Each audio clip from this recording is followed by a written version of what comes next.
10 seconds later, Fish, Froggy, Ivan, just fucking. Oh, you're like, I'm like, what the fuck? And then I'm like, well, he's the only one catching them. Maybe he's just getting lucky. So I still sit there and fucking, Q just wouldn't get off the radio. Just fucking Froggy again. Cunningham. I don't know this guy's name, but we got another one. I'm like, damn it. And how did it start out? Like, what was the origin story? Too much alcohol. Really? Okay. Says if God wanted us to have fiberglass boats, he would have given us fiberglass trees. It's for fishermen. It's not for taking the wife and the wife's friends. I think that it's a really, really pretty bit. And then there was a blur that went by and ended up in the cockpit, as far as if I can remember correctly. Welcome back to State of Sport Fishing Podcast. I'm Nick Carullo. I'm joined with me, my co-host Anthony Pino with Hooked Optics and Captain of the Blood Money.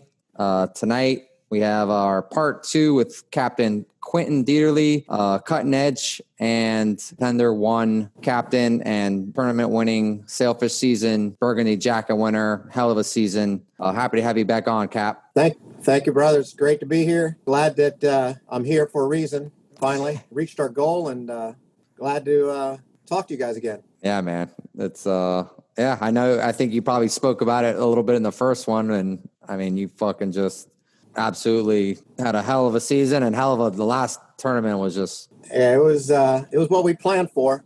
You know, at the end of last year, you know how things were. It was looking a little shaky, and thanks for Joe, having faith to keep it going, and Amanda Sabin, who's now in charge of marketing over there, saying we're sticking with Q. He's, we've had a couple bad years, but we'll get out of it. Believe me, I was ready to get out of it, but we just do what we do, and hold it out. You look a little younger now. I feel like a little stress is.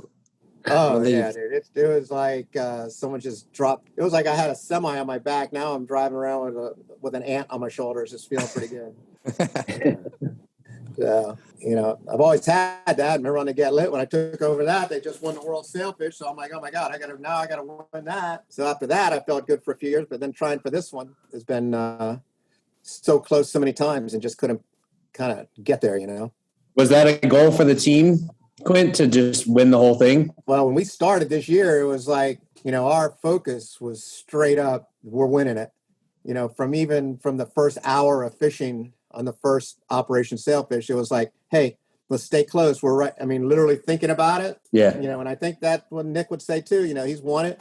That's what it is. It's just staying in the game and don't let yourself slip out. Don't take chances. And that's kind of like my biggest downfall on some of these is, like Jameis Winston said, playing Clemson one year, I don't want to win. I want to win big. And I sometimes get ahead of myself and I'm like, you know what? If they got that, we'll get this. And next thing you know, we're falling too far behind and then we can't catch up. So this year we just said, let's just battle it out to win the tournament, win this whole series and not take no for an answer. And hopefully, we see what we catch what we see and just good camaraderie and energy and, putting everything you had into it as a team and not just as an individual. And it came through, with a bunch of great guys. I mean, great guys. So how'd the season go for you, Quint? Because I kind of follow what you guys do, but I don't really know, how many tournaments is it again? The series that we fished was 3. We fished the Jimmy Johnson thing, the new Miami, whatever, Billfish. And, the fishing was super slow, but we hung in there. We weren't like disgraceful, but I could tell after that tournament, I felt like, hey, we're not what we were last year. We're getting there. We're back coming like it was when I was on the other boats that I've run. And, the reasons for our downfall, we realized. And now it was, we started off with that Miami Billfish. I think we were like 13th place or something, but we still did all right. And then went right into Operation Sailfish in Palm Beach. And the first day we were winning the daily right up to the very end. And then the boat caught 9 in like 30 minutes, and took us out. And we ended up getting like 3rd place daily. But for that tournament, we ended up in, 4th place, I think. So, but it was, that was a nail biter too. We had opportunities. Not a lot of, we had hardly any misses. That's a key. I can get into that later, but just to start off that first tournament, it was like at the end of the tournament, I remember talking to Amanda, and, she was excited to, hey, we're still in the run for this thing. We're 3 tournaments, 1 down. We're in 4th place. Let's just keep in that, upper echelon and keep fighting it out every tournament. And come the end, hopefully we'll be on top. And so I remember talking to her, and she's like, hey, you know what? We didn't win. We still won money. We won money in every tournament except for one. But that means, only one thing is that you're kind of close, So do you guys, when you guys enter a tournament, like, and this is for the both of you, like, up here, the tournaments have so many different ways to win, and there's so many, in some of the bigger tournaments, there's so many boats that my whole goal is to just kind of be in the top end of things and be competitive, and let the rest of those chips fall where they may. It's not singularly focused like down there for you guys, which I wish it was. But is that? I mean, Quinton, you talk about like. You were like, we're winning this thing hell or high water this year. But for other years, do you guys typically approach it to where like, you just need to be at the top end, and then, let fishing be fishing, because you could sometimes be, sometimes it just ain't going to work out. Maybe you mess up, or sometimes you have crazy shit happen, but I've always been at least had a good feeling about a tournament. If we're up there kind of being competitive and in it, you know what I mean? Yeah. Where we fall in the money, then that's great, Yeah. Yeah. I never, it sounds stupid because I'm a charter boat captain and I go fishing for money every day. But at the end of the day, I hardly ever like look at the money. A couple of times during this tournament, I was like, hey, did we win anything? And they're like, bro, we won like $200,000. I'm like, oh, no, cool. That's awesome. Yeah, that'll help. But it's like, to me, it's just more of at this stage of the game, I'm 63 almost.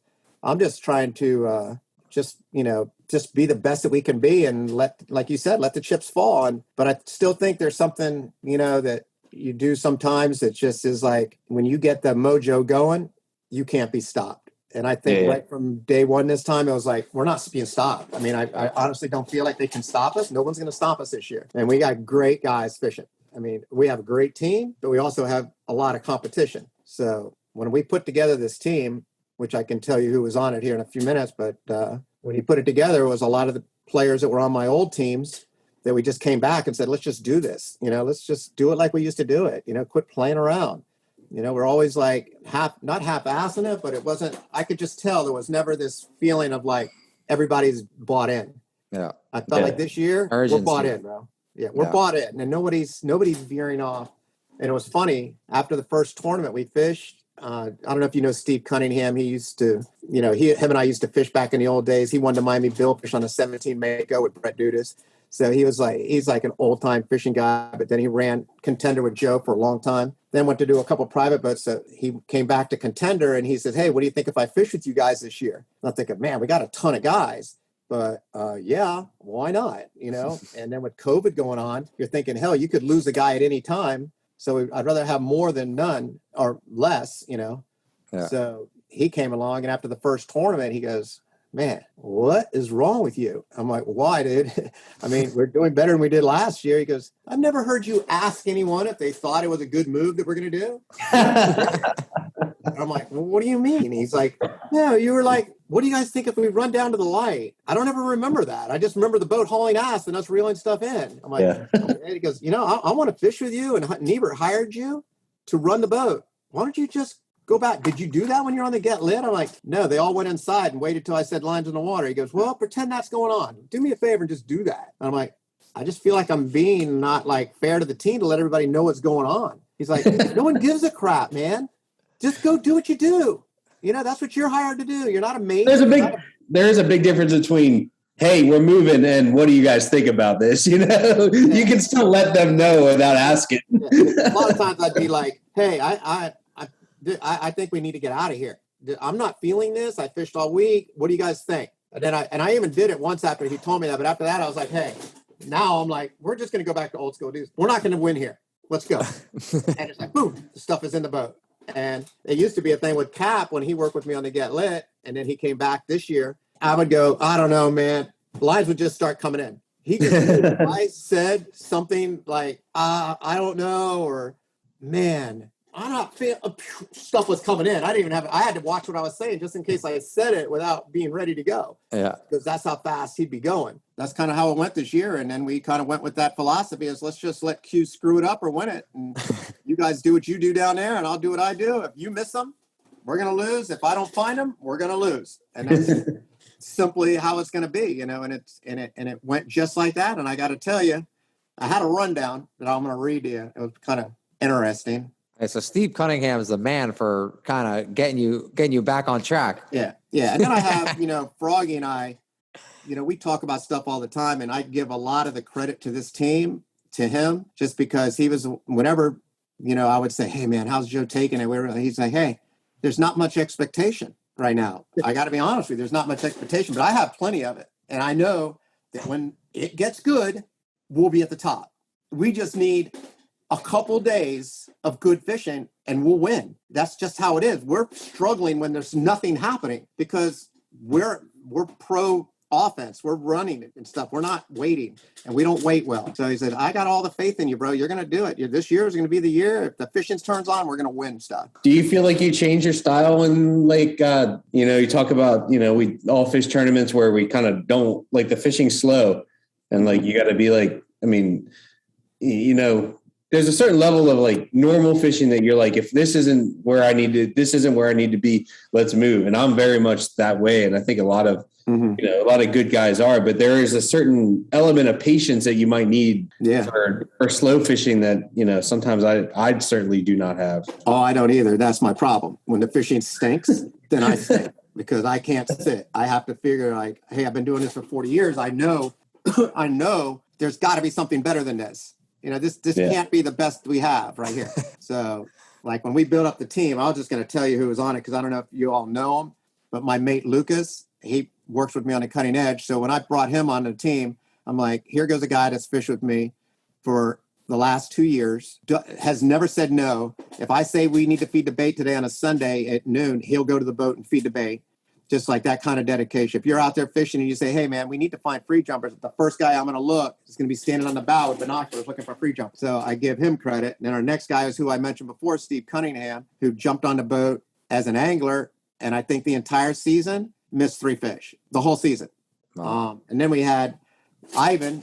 You know, everyone knows Ivan. If you hear Ivan on the C1, oh, we got Ivan to catch, you know it was on a flat line because he's our flat line guy. And in the tournament that we won, the challenge, he caught the first fish of the day on both days, which, you know, Nick will tell you, and you know as well, is that when you get that first fish, that tells you a lot, you know. Yeah. And I'm like, okay, but we're getting them on flat lines, and we got beautiful baits. What are they eating? And it was just like a good start so for Ivan. And then we brought Mike Lawson in, who made it for me for 10 years on the cutting edge. So I had another cutting edge guy.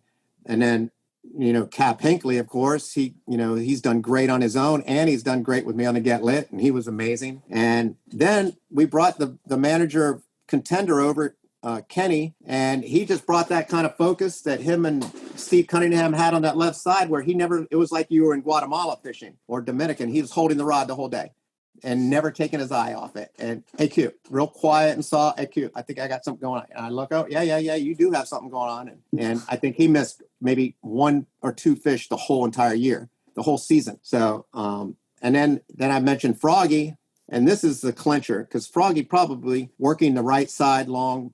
Actually, he pretty much just covered his whole side. And it was cool, the transition that Froggy took from going as a mate to one of the best mates I've ever fished with to saying, hey, Cap, you're the next in line. You be the mate. I'll be the angler because we lost our right side angler and Amanda because she went and got pregnant like a crazy girl. So we lost her for a little bit, but she'll be back next year. So Froggy took over the right side, and this is the crazy one. All season on 3 bait, missed 1 sailfish the whole season. Wow. Now, how do you do that? I don't know. I told him, I said, bro, I don't know how you've done that. I know we work together. If you're not sure, you'll ask me what you see, and I'll tell you, yeah, he's eating it or he's not, or he's swallowed it, or go, or let him eat. And we work really tight like that, and no one gets offended if I say, wait, don't go. You know, hold up. I see the bait hanging out his mouth. Don't do it. You know, and we work like that. But to miss 1 sailfish all season is pretty remarkable. And that's what Froggy did. What were you guys for the season were like 50 something for 50? Yeah. I think we missed a total of 7 fish the whole season. Wow. And we caught, I don't even know what we caught. I mean, 25 in the last one, 18, 19, 20, 21, 22, the second one, and 10, the first one. So, yeah, whatever that comes out to be. But yeah, pretty damn good. oh, and the funny part is the first fish of the season, Froggy missed. And I was like, hey, Froggy, what happened, bro? I thought he had it. And I go, Coop, he did have it, bro. I watched him eat it. I watched him swim off. It's a fluke. Forget it. We'll get the next one. And not that he needed my backing, but he got everyone after that. That was just like, that's incredible. To me, I still, when I think about how many fish over the years I've lost in tournaments that could, have won stuff, it's just amazing. When you go, we've always had good anglers. Kit was like one of the best I've ever seen. And Pete, obviously, is one of the best, if not the best. So, I've always had pretty good guys and on the rod, as have you. So, the importance of it all. Yeah, that's crazy. That's like a baseball team. Yeah.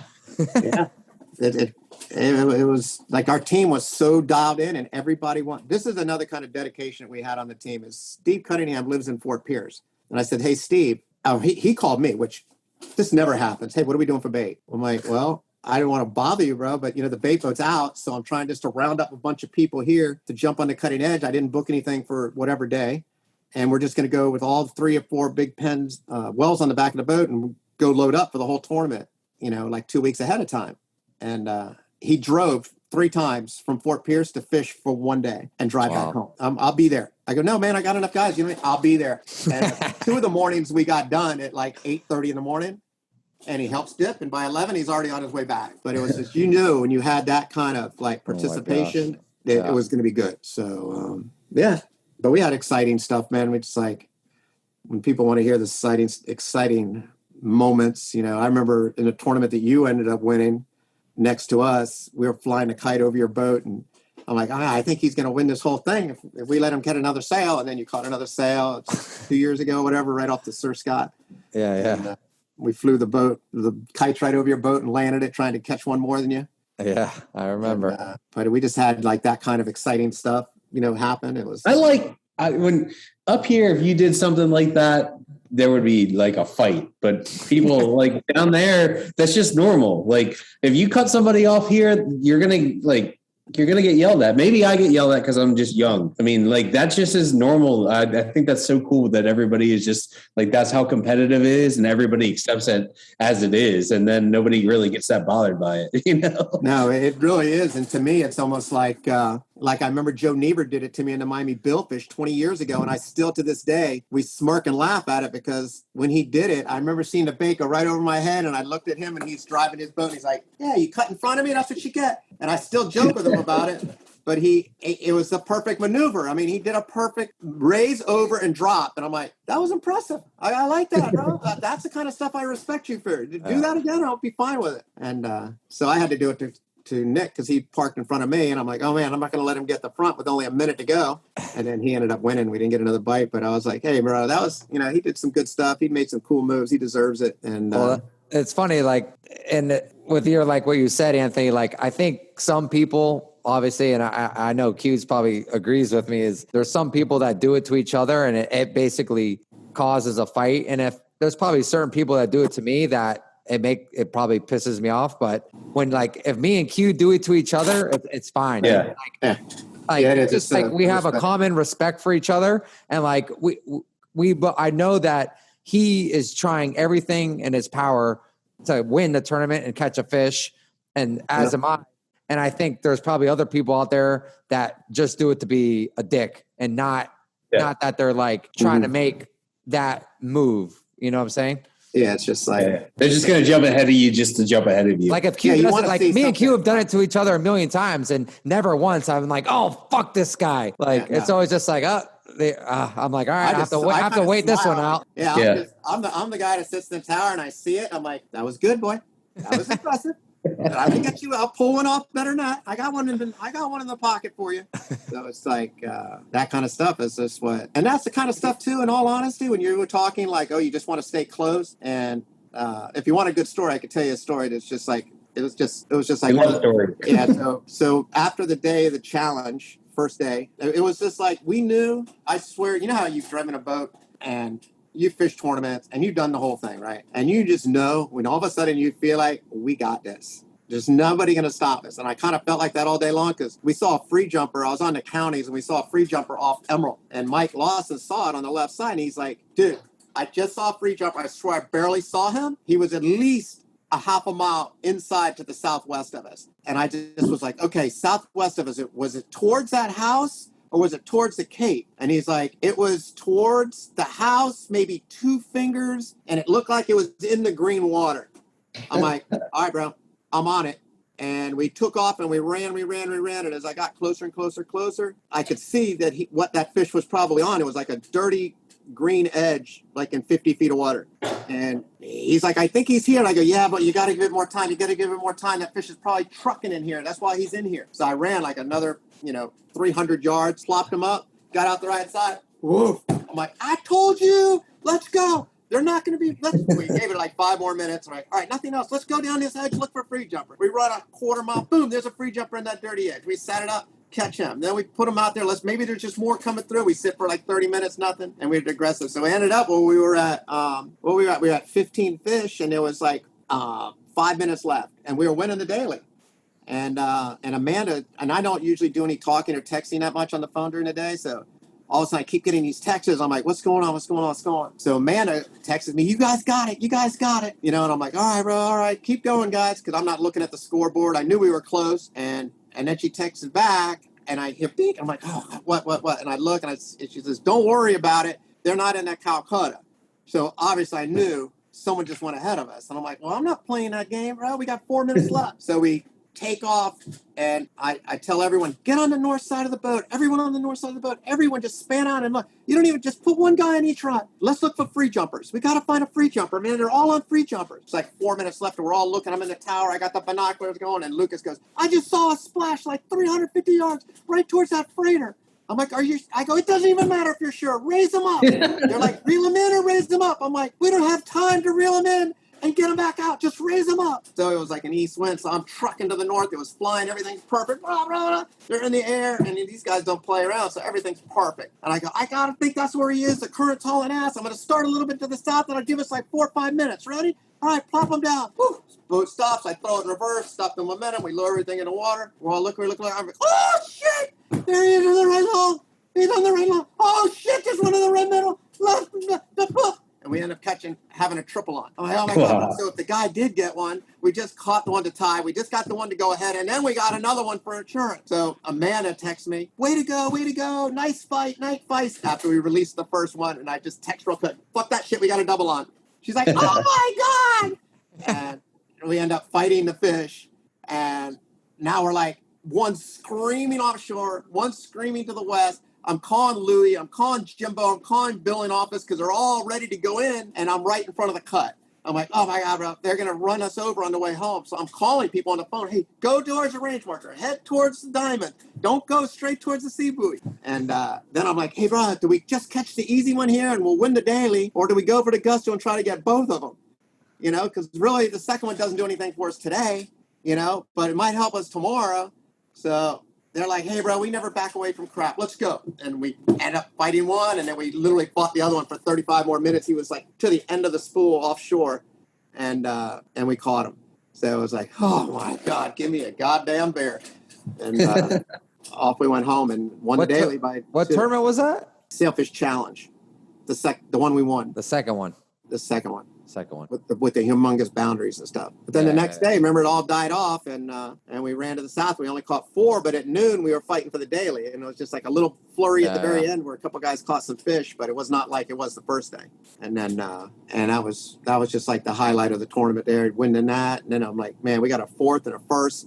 Now we got to just do something in this last one, and obviously. Well, I like when you told me in the Jimmy Johnson, when I saw you, you're like, Nick, we almost won the Jimmy Johnson if there was an hour left of fishing. Mm-hmm. When you ran back up to Fowey, and you said the lobster buoy just. Oh my God. That was in the Jimmy Johnson. I ran all the way to Conch that day, and I'm coming back up, and I'm like, Anthony, Anthony, what he just ran was like 65 miles to a spot and just ran completely back. We got there and we put him out, and I'm like, no. This could not be happening. We had a report of purple water in North Current. I get there. We're going to the south, like 2 knots. We put them out. I'm like, I don't even know why I'm putting them out here, guys, but maybe the groundskeeper. Maybe we can at least pull the groundskeeper before we go. Let's give it 10 minutes. I'll start at 100 and we'll work out to 200. And then we go. Drifting to the southwest. And all we catch is like 3 houndfish. I'm like, reel them up. 3 houndfish. It was rough as crap, bro. And we beat our way back up there and put them out at the light. We couldn't get a bite. And I think the whole tournament was won with like 5 fish or something. So we couldn't get anything. And then we're riding along and I'm going, we're just going to go until we see something. I'm not going to fish in this crap. And we started running. We got to the blue fire and I'm like, I stopped. But I go, that current's going to the north. That current is going north. That buoy's going north, bro. Like, and that buoy's going north like 2 knots. What? Just, it's so rough and it was cloudy. You couldn't see. And then the sun comes up and I see this ripping edge coming into the blue fire. I'm like, oh my God, bro, get your shit ready. It's going off. And we put on the blue fire and it was like 1, 2, 3, 4, 5. And it was just like, as fast as we could get them out, we had them on and then ding, time's up. I'm like, oh, that hurt, man. That really hurts. But it was like the sign of, hey, we turned things around. Now we turn things around. Now we're going out and doing what we do. And it was kind of like that. Anthony, he basically ran out to a canyon and ran all the way back. Yeah, pretty much. Yeah. And back in. And the thing is that I knew it. And we did it too in the what was the final sail in the morning with, he doesn't know the whole story, but we were like, to win the series, we were in 4th place but we were only there by 6 places, I think. So catch 23, who I fished with Jimmy, who's the mate on the boat, and then Stefan. Stetson. Yeah, he's the captain. But whatever, they were right up close to us, And I'm like, okay, well, it's going to be a fun little dock war, I guess, for the final. And after the first day, we just screw it all up. We start off at the boil. We catch the second fish of the day. I'm like, okay, which ends up being kind of like the kiss of death because you catch them, you think there's got to be some more here. And it looked great. And the day before, we caught 10 before noon there. So we're like, it's going to be good, but it wasn't. So we heard a couple boats catching some at the light, and we take off and we run all the way to the light, which that was the only time I did something I really didn't think I needed to or wanted to, but I just kind of felt like the pressure was there from everyone to go there. And we did the same thing. We put them out for 5 minutes. I was like, we're never going to win a tournament here. I hate to tell you, we're never going to win this tournament. We got to go. Reel them up and let's get the hell out of here. And we ended up running back up to north, caught 6, and we went from 4th place in the morning to 26th place by noon, back up to 13th place by the end of the day, and then ended up winning the whole thing on the last day with 19 fish. Caught 19 on the last day? Yeah. Wow. Fucking guy. It was just like... And what's crazy is crazy. Me and him both start in the second day. I think you were on the boil, right? Yep. And I was just below him on the north side of the Rex. Where? Hold on. Just like in a what town are you? What city are you in when you talk about this place? We're in Miami, like right off Miami, and okay, right gotcha. off me and Q are right next to each other, and we're like not even a mile away from each other. And I call him on the phone, and I'm like, "What's going on? Like, is it going to happen? It looks good. It should be getting bit already." He's like, "I don't know," and I think Stetson and Louie were already started catching them to the north, and he's like, I think I'm just going to go up there," and I was like, "All right." I'm going to think about it. And then he ran up there and I'm sitting there and I'm like, I think I should go with him. And then I was like, I think we missed one. And I was like, all right, maybe something's going to happen here. Yeah. And then like 10 minutes later, I don't even know how much long later, I hear a cue on the radio. Contender 1, we got it. I'm like, oh, fuck. And then 10 seconds later, fish, Froggy, Ivan, just fucking. Oh, now you're like. I'm like, what the fuck? And then I'm like, well, he's the only one catching them. Maybe he's just getting lucky. So I still sit there and fucking, Q just wouldn't get off the radio. Just fucking, Froggy again. Cunningham. I don't know this guy's name, but we got another one. I'm like, damn it. It's how it was. Because all these Gilligans, they all wear their hoodies and all their crap, and you just see the back of them. I'm like, I don't even know who the hell it is. We just got one, I'll call you back, bro. I'll call you back with who it was. But what was funny is we ran up there, and the night before when I was on the way home in the car, I talked to Froggy and I said, hey, listen, man, it's simple as it is, it's as hard as it is. Listen, we need to catch 2 to 3 for every one they catch. All right? But we can do that. We just got to keep our ratio going, and we just got to get on them. Once we get on them and crack the code, we're on it. So let's just let's not get down, bro. And in the morning, sitting in the bow, and I'm looking up, and I hear Stenson and them catch one. I'm like, darn, man. We haven't got none. They caught one. Now we need another one. And I'm like, Cap walks up to the bow, and he looks back and he goes, Q, just don't shit in your bed, bro. And I would hate that, bro. I would really hate that, Cap. So I said, reel them up.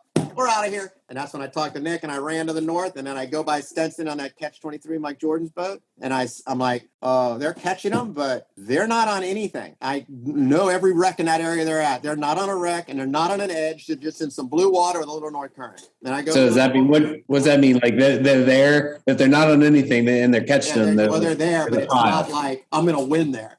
If I go and park next to him, I'm just going to catch what he catches. I'm not going to go ahead of him. So I'm like, we're going.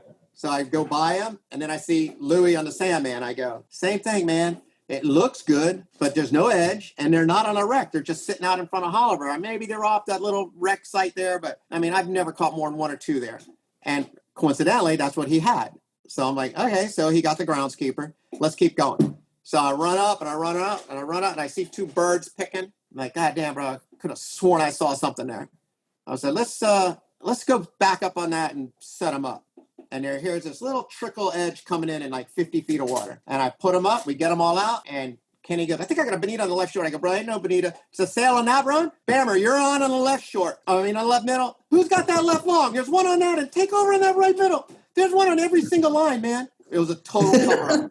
Even Ivan had one on the flat line. So we had 5 fish on. We catch all 5 of those. I go, we got to get back to that edge before anyone sees where we are.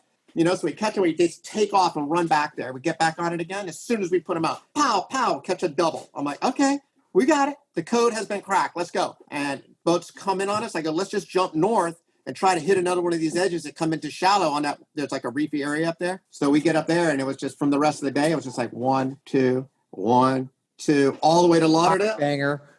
Yeah. And then at the very end, we got 30 minutes to go. And what's his boat? Mike Jordan's boat, Catch 23. They catch one. We were tied, and they catch one and catch another one. But I'm still pretty good shape for the series because no one's really, he could win the series. And as long as I stay in my place, I was going to win the series. He could win the tournament, but I would still win the series. So I'm like, hey, bro, at this stage of the game, that was our goal, to win the series. We could sit here, and I don't think we're going to catch as many as he's catching. He's going to catch his one. We'll catch our. We're not going to win. I say we make a run. And I know he only got 30 minutes, and Froggy says the same thing. He always says, well, if you're going to do it, you better do it quick. I go, let's do it. Go, reel them up. And we had 30 minutes to go, and I ran. And I thought I initially said, I'm going to run down to this one little site that we fish. Like, it's only 10 minutes, and we're going to fish that. And I think there we should be able to at least catch a couple. And I got there, and it didn't look that great. There was another boat sitting there, and I'm like, no, we're going. And we just kept going. We go by Louie. I see where he is. I go, it looks good again, but it doesn't look like there's any way to concentrate the line of fish. It's just like an open area of blue water. And I kept running, and I get to the boil off Holliver, and there's a crisp edge in 50 feet again, pushing inside the Holliver boil. And I'm like, bro, if I had to pick a condition, this is where it's going to be. We're going to stop. So I just about put up the kites, and I was like, no. Let me run a little bit more to the south. I want to hit that edge where it comes in 60 feet. And the boat was in 50 feet. And I knew the baits were probably 65, right on that edge. And we put them out. And I just sat back in the tower. And I can't remember if it was Cap or Lucas came up and go, bro, doesn't look much better than this. I go, it don't look any better than this that I've ever seen. And I look to the left, and here he comes. It was almost like a ditto of the morning. There he is, Kenny, on your left short, left middle, wham, bam. Watch that left long. He's on. Everybody was hooked up, and there was one trying to eat the right long, but the whole left side was going in the southeast direction, and they're all jumping together, boom, boom, boom. And here's this one bait right in the middle of them. I'm like, no. Reel that long bait in the air. Don't let him eat that right long. Don't let him eat that right long. And he got the bait in the air, and I'm dying to lower it, And then Mike Lawson hooks one, and someone else, and we end up catching a 5-banger and knocking Louie out of second, which I love him to death. Didn't want to have to, wish it was someone else, but knocked him out of second. And then we took second place. And then he catches one out of that pack because, of course, he's going to come in there like a fireball, slides right in south of me. He gets one on, and he ends up tying us with, I don't even know how many we had, 25 total for the tournament. So 19 he had 25, we had 25, but we won on second place. We got on time, and then still right. Scott Stokey ends up winning. up to the north, a little bit off Lauderdale, which I've never really done that good, but he was up there and he did great, catching, I think, 29, 4 more than we did for the whole tournament. But it gave us second place for the tournament, and it gave us the series. So it was like, whew, got it, bro. Got it, finally. 2 5-bangers in the same tournament, dude. That's fucking crazy. No. And caught all 10. I don't think I've even, in my whole career, caught a 5-banger in tournament. I know on a practice day in the Key West tournament, we caught a 6-banger. But I don't think in a tournament we've caught a 5-banger. I'd have to look back, but it was just like I was telling you. It's just when it's going to happen, and it's like nothing. Nobody's taking it from you, you know. And what's to say, you know, it's a flat, calm Saturday. So imagine how many boats are running over the Boyle at Holliver at 4:00 in the afternoon. There's boats going everywhere. I'm calling left and right and radio. Stop! Don't move! Don't back up, turn inside, turn around, don't go any farther. All for 20 minutes while we're battling this 5-banger. Oh my gosh. It was just like, oh my God, thank the gods, fishing gods. But it was exciting. Yeah, and the line's like this, bro. Luckily, we fished all that Berkeley prospect stuff, and it is like a rock. So nothing was fraying off, and they're just out there jumping all over each other, and nothing was even frayed, and got them. That was it. Yeah, they better be paying you big bucks for that shout out. Oh, yeah. Oh, no. Yeah, let me say that again. Hey, guys, by the way, that prospect. Yeah, but I use it on the charter boat too. It's pretty amazing. But yeah, so that's kind of like how our tournament season ended. Did you ever make it past Lauderdale Inlet or no? No, I ended up stopping. We saw like a pack of tailors coming through. It got super rough up there by Dania Boyle. There was one little area that pushes out there, and we would ride by at pretty good speed. And I see a wahoo go by. I'm like, oh, wahoo right here. You know, there's some stuff pushing through here. And I spin back around, and as I'm turning, I see 2 sails go by. But to get them, I would have had to do the ultimate mugging of all mugs into Scott Stokey, who was sitting right there. I mean, I would have had to take it right out of his spread. I'm like, all right, this would be drawing the line. I can't do that. So we went and set up on the other side of him. We caught one, and then he caught a double out of it. And but he stayed up there, and he kept pushing that edge. And then Serapin ran down. He was up off Pompano. He ran down, and he got into that edge up there off of like between the Dania Boyle and Lauderdale, kind of like off that little reef there that the Lauderdale guys fish. Yeah. And they got some bites, right? They were getting bites, but when I was there, it was so bad with the grass, and it was just like, I felt like we'd do better somewhere where there was an edge a little better. So it's kind of how we rolled. That's crazy. Wrapped up a good season. Incredible. That's a great tournament. It was fun, bro. It was just amazing with the boat, having a boat this year. We have the bigger boat, it's 44 feet. You could fit all those guys and still not be bumping into each other. And we had a Seakeeper for the last one, which was totally amazing. I never even fished with a Seakeeper in my life. Oh, I didn't know you had that. For the last tournament, they had sold the boat, and the guy wanted a Seakeeper in it. So Joe said, hey, we got enough time. So Kenny, who fishes with us, orchestrated getting it put in real quick. And we had it for the last tournament. And it was what a difference maker. When you just, oh my God. And I was worried. We put one in the cutting edge here soon. Yeah. That would be amazing. Yeah. Cutting edge actually doesn't rock that much. I got to tell you, it rocks, but not, I have those on the side of the chines. I put 4-inch rails that go down like that, like an airplane. And when that boat rocks, you hear it. It's like sucking the water. It's like, it holds it in place. It never does more than one rock. It's like, whoop, whoop, whoop, whoop. But yeah. So it's not awesome. Like some of the boats I've been on. Yeah. But but now we try to see if we can do a couple Keys tournaments and finish up the year. Maybe, everyone's pretty excited and be done with it. So what Keys tournaments? The ones that come up in the Almirada Fishing Club or whatever it is. Oh, okay. Maybe the Gold Cup or whatever. Later this year. Yeah, later. Got it. So and what do you already have a new boat? We will if we need it. I've already talked to Ivan. I haven't run it by Joe yet. That's another whole story, but it'd be fun, What do you got to get down there? I haven't mentioned to Joe, let's do a couple of those Keys tournaments. I figure if we finish off the year, because the way the tournament season runs, to me, it always runs from November on, but really it runs from by the year, 21 to 22. Yeah. So it'd be fun to go down to the Keys. And I've always had good luck and love fishing down there, but we just after the Get Lit days, and Kit kind of got tired of fishing down in the Keys, and the Chica changed a little bit from what we were used to fishing when it was when they had the big tents outside. I don't even know if you fished it back then when they had the big tents outside in the parking lot. It was really crazy.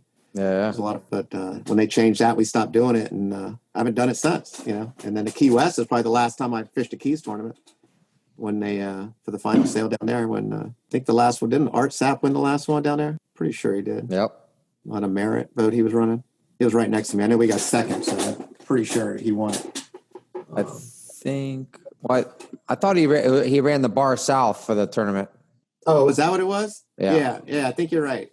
I think it was him, or was it that Merit boat? I'm not sure. I know at one point he was running. Why would he be running the bar south, Nick? Because it was because Raul was still the mate and Jimmy Mulcahy was the captain.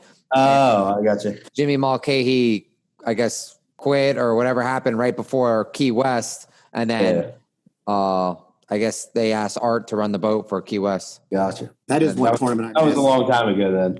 Oh yeah. That's like 4 years ago, maybe 4 or 5 years ago. That was the tournament we won the first jacket, that tournament. Oh yeah. Well, remember a slick calm? Yeah. I remember the year that we had it so in the bag that they measured us for jackets, and we went down to Key West and had some issues. I don't even know what happened. Slick calm. It was a slick calm, and they were jumping everywhere, and we couldn't get a bite. It came to a point we didn't ever even put the kites out. We were just running around chasing jumpers and catching them. It was sick. Yeah, we tried that, but we couldn't catch them to save our life. We'd stop, throw out, whatever it was. Was it 6 lines then? I guess it was 6 lines in that tournament. And we'd give it 15 minutes. We were going to get a bite, and we'd pick up and leave. And I can still remember Art Sapp was on one free jumper next to us, and he sat there, and he's just sitting there. I'm like, he's going to get one. You watch. The minute we leave, he's going to get one. And we pull away. I look back, and there's a sail jump. I said, just not meant to be. This was not meant to be. So, oh, man. It's crazy times. That's awesome, man. I think it's so cool. I want to fish down there with you for a tournament, Nick. I just want to ride along because it just seems like so intense. It is, but it's fun. It's just like it's intense, but it's fun. It's for Nick and I. We don't sleep probably if you're like I am at the night of the tournament. You basically lay there thinking of every scenario you've ever run through your head, and God damn, bro, I can't blow this. And I had a record going for a while that I hadn't lost a tournament on the second day. If I was winning on the first day for a long, long, long time, and then I'd lost that in Chica one year. Someone came, I forget who it was, came up and beat us. But yeah, so it's like it's stressful. I'd rather win one coming from behind on the last day than having to hold on to the lead for 2-3 days. Yeah, it's always brutal. Like World's Championship in Key West, that used to be brutal, bro. When we won that, we won it the first day, second day, and third day. And I just remember literally that night, just like sleeping for 24 hours straight afterwards. It was like, oh my God, I haven't slept in 4 days, 5 days. Brutal. But it's worth it when you win. If you win, it's worth it. It is. You still get, I assume you still get, you say that, you still get worked up and I don't know. Like you said, you can't sleep. You just kind of I was wondering if it ever goes away, but I guess it doesn't. No, I still it's kind of like a sick thing, because I run charters and you'd think, I run these. I think I run 260 trips last year on my boat. And I still if I have a day off, which is rare, but if I have a day off and I'm not on the boat, I'm thinking about the next day already, the day before. It's like, oh man, what are we going to do tomorrow? What's the weather, bro? Oh man, it's going to stick. I'm going to have to get up early. Hey, I'm not going to go to dinner tonight. I'm going to have to get up real early. We're going to have to do it. You're always kind of planning, and it's kind of it's just like that sense of urgency that you better have if you're going to plan on pulling off big things. If you're going to just stay with the flow, you can do whatever you want. But if you're going to try to pull off big things, big moves, then you better be ready to make them, and you can't be, tired or not thinking right and there's a lot of Nick, is one as many as all the guys that have won big, and it comes down to making that right decision at the right time, and don't screw it up. Just make sure, don't shit in your bed, like Cap said. Just make sure that move you make is going to be not going to cost you. Yeah, and that's what it is. That's what I love about it. Yeah. Don't fuck it up. Fuck it up, bro. I mean, and Nick seems so calm when I see him standing here. He's like so calm, but man, I've been boat to boat with him, bro. He ain't that calm. I don't think I'm not calm. Me and Nick have not actually like met in person, but he's super calm. But I've seen some videos where it's not like that. No, like my personality here is basically what we are fishing. I try to be. I'm intense, but I'm relaxed. I can be relaxed most of the time, unless like bad things happen. That's maybe a complete lie, but I feel like I see these videos and I just hear like full on screaming, and I'm like, Jesus, like my people would run inside if I started yelling like that. Yeah, no, I feel you, bro. That's the way it is. It's in your blood. When you got that in your blood, that it's just win in any way you can possibly win that's fair. It's just it's in you. You got to do it. But you need the people to be able to understand. Like, just because I'm yelling doesn't mean like I'm yelling at you. You know, like you need the people to have them. You're not like, if you yell, it's not going to ruin the entire day. Like, I've been on some boats. Captain has a meltdown, the whole day's ruined. You know what I mean? Yeah. You got to have people that are freaking. They're aware of what's going to happen. Well, usually the yelling is. I mean, obviously, there's all sorts of yelling, but majority of the good yelling is when you're getting bites and. You're basically orchestrating, don't go on the left long yet. Wait for the left middle to cross. Like it's just like you're kind of just being a coach watching. Because you could see the things that they can't see. And if they go on the middle before you tell them, and it's as simple like that, and that you burn two off and you just lost a double. And you're like, fuck. That's when you get paid for that. I mean, you get paid to yell like that because that's what you're trying to fix those problems. I will say, I mean, are you guys on the headsets or you guys still yell? It can't be on a headset or center console. $3,000 on headsets. I spent $3,000 of my money because no one wanted them, and I'm like, you know what? You don't know that how many fish over the years I've caught because people heard exactly what I said. I never had to look back to see if they heard me. Now, I'm in a smaller boat. I'm not at 60 feet up, whatever it was when they get lit, but still, I wanted to wear them, and I had them with us every single day, but these guys didn't want to wear them. And we didn't really, the last pretty much all of the tournaments except that Miami Billfish were calm. I got that. Yeah, it's weird. You see it. I love it. I can just say, man, I wear them on my charter boat a lot of the time. I'm like talking to my mate, hey, brothers, I just got the headset, but it goes to the speakers. So like they just hear me. So I don't I used to have to raise because we have C32s in our boat. It's like, they're loud. They're really loud. And like, so I used to have to yell, and sometimes I'd even yell. I'd raise my voice, be like, left teaser. And my boss would be back there, and he's kind of, half deaf sometimes, or maybe nobody. Sometimes I think they're all half deaf, or sometimes deaf, or sometimes I don't think they just don't want to listen. But sometimes I used to be like left teaser, and nothing would happen except the teaser would be coming up, and then eventually I'd have to go left teaser, and then whoa. Now I got the speaker, and now I can just go left teaser, and it doesn't like freak everybody out. But then sometimes it's still like left teaser, like. Still gotta wait. They're doing nothing, and you can't get their attention. You go, hey, give me what? I'm like, bro, this was calling you to tell you, like, throw me up a Coke or something, bro. So be a little bit more alert than that, right? You're freaking out over a Coke. I mean, be ready for something, Yeah. I know Capt told me on our way home, I guess it was some storm coming this year after the first one. I forget what it was. It was going to blow like 50 the next day. So as much as we didn't want to have to take the boat home after that second day of fishing, we're like, let's do it. Grab a couple beers. Let's go. So we started riding home. And he goes, the only thing, it was a great day. No one yelled at each other. I don't like, bro, when you're like telling me what to do all day and shit. I'm like, what do you mean, bro?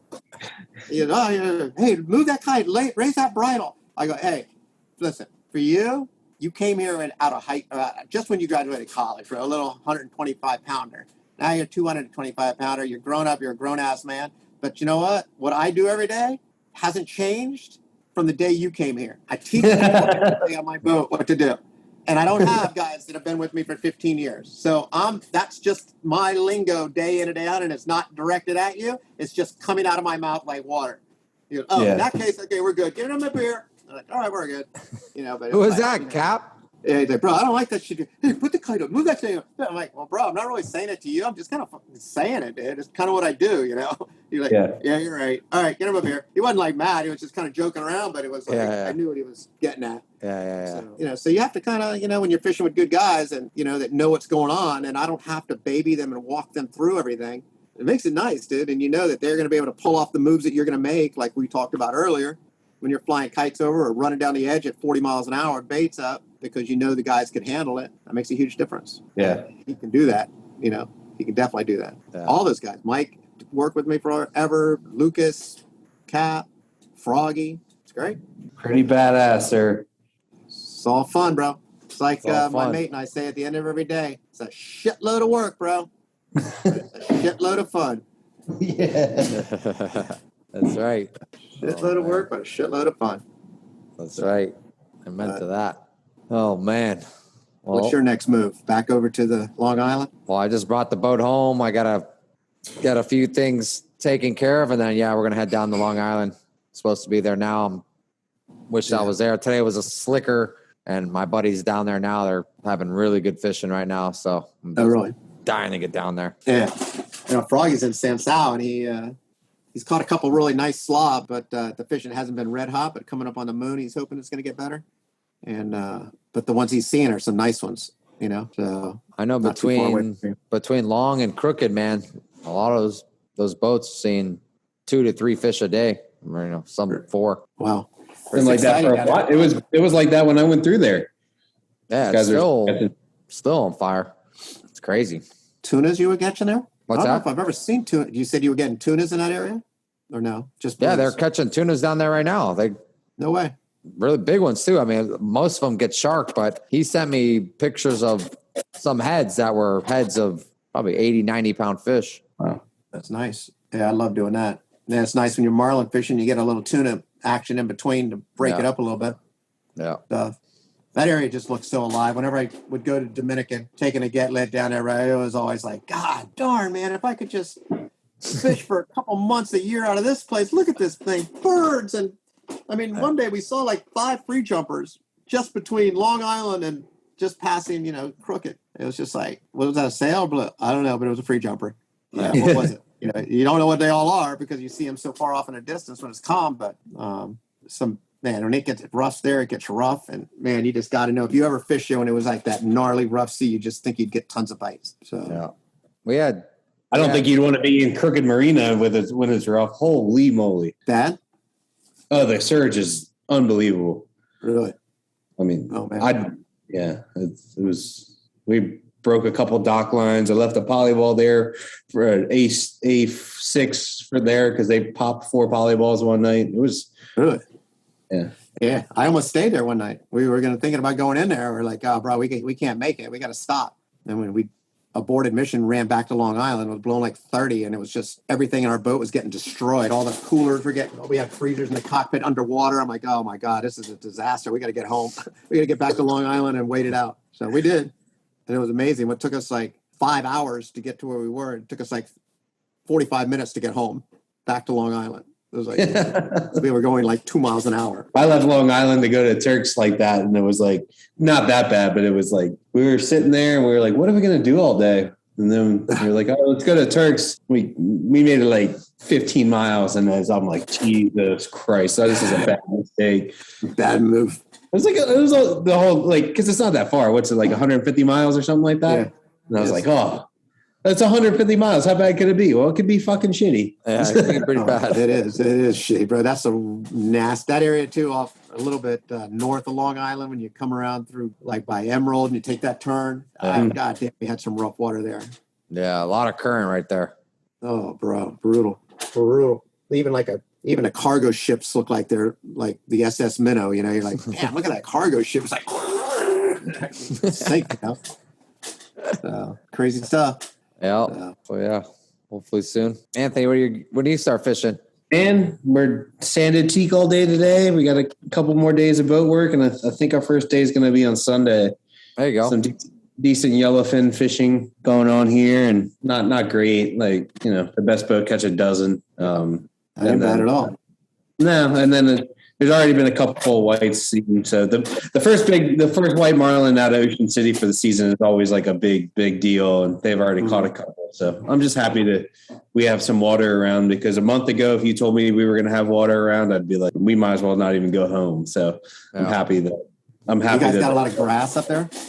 I don't know. I haven't fished out of here yet, Clint. So I don't know. I mean, it doesn't seem like the people in the Carolinas have been bitching about the grass yet, but we'll hear about it come the Big Rock time. But I don't think this isn't like the water we're fishing is very blended. It's not like straight off real blue water that they're fishing. I can't imagine there's a lot of grass in it, but there's a lot of birds in it, so that's a good thing. Yeah, for sure. Yeah, something charter boat guy told me a long time ago, bro. The fish don't give two shits what color the water is. Just the anglers do. Yeah, I mean, here, like the first foray of good fishing we had was in like 62-degree green water up here. Like they were like the people didn't even make it out to wherever the edge was. They just saw whales and birds, and somebody set out and got crushed. And it's like, that's so fun. It happens like that. It's like, wow, bro, look at that. Yeah. I mean, you got the bait there. If the bait there and the fish are there, it'll be good. So you need a few elements, but if you have a few of the elements, the watercolor is probably the least important at times. Yeah. Right. As you know, I'm a dirty guy. I like that green water. Green is good. He's right about that. God, how many sailfish tournaments you won in that green water? Yeah. Well, you're the one that probably got me confidence to be able to go in there. He would always be fucking sitting in 100 feet shallower than everybody else. Yeah. There's a guy here. His name's Gary Stam. He's been fishing out of here forever, and he fishes the bottom in green water, and he knows when they're there. They all have his, I swear, they all have his name on them, like he can, like you said, Quint, he catches like the groundskeeper. He fishes in 50 fathoms. He's got a whole bunch of good bottom fishing numbers that he fishes.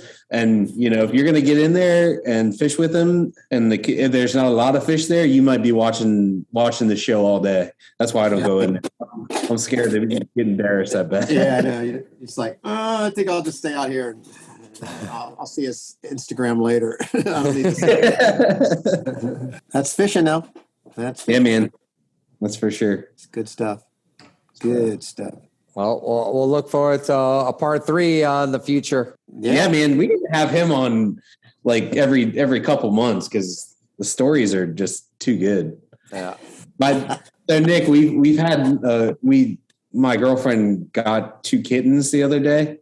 Oh, nice. And so the cat was sitting right here on this thing watching Quint tell a story, like looking directly at him for the last like 20. She just left. But when he was like deep into the tournament stories, she was like looking right at him. I was like, this is cool. Yeah, my kid's like, Dad, you should be a storyteller. You get into it. I'm like, bro, you're 33 years old. I quit telling you stories when you're like 5. Yeah, bro, you need to do a show telling stories. You got so many of them. I'm like, yeah, I know. I wish they were all great ones, but they're all entertaining. That's for sure. Yeah, it's just like, goddamn, that's half the fun is when you can go back and tell the story of what happened, and it's like, and it's true, and it's true. The real deal, it's just fun. Yeah. So I love to tell it, and hopefully it'll, if it's some little kid out there, they'll get excited and want to go fishing, and maybe they'll even charter me. That'd be great. Do appreciate you guys getting me on, that's for sure. And I'm keeping your sailfish flags flying out there. I got one that's been flying for 3 days. There we go. I haven't taken it down. I was like, hey, bro, you got to end your day of fishing, and you take it down the next morning when you go out. But since we're in the boatyard and it's still flying, and I thought about it today. So I think it's about time. It's been 3 days. I might as well take that summertime sailfish flag down. We'll take her down. But thanks, man. And thanks, Cap. Appreciate it. Good luck with getting the boat going. And nice to see that pretty face of yours always. Yours too. All you guys.